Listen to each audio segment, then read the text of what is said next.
How did the revolutions of 1989 lead to German reunification?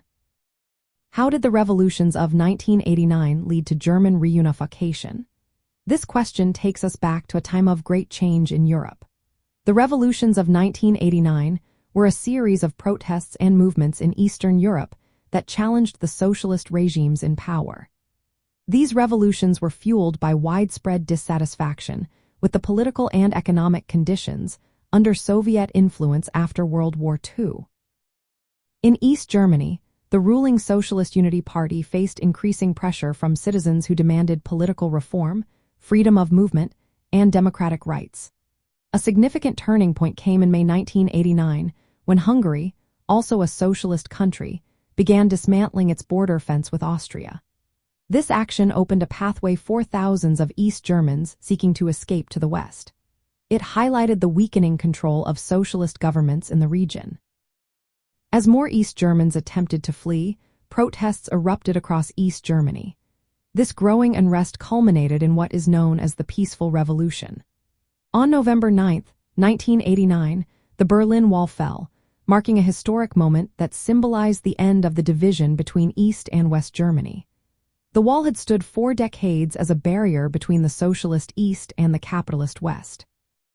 Following the fall of the Berlin Wall, East Germany held its first free elections in March 1990. This event signaled the collapse of the socialist government and the start of significant political change. The new political climate opened the door for negotiations between East and West Germany, as well as discussions with the Allied powers that had occupied Germany after World War II. These negotiations led to the Unification Treaty, which formally dissolved the German Democratic Republic, also known as East Germany, and integrated its territory into the Federal Republic of Germany, or West Germany, by October 3, 1990. The reunification process was not without challenges.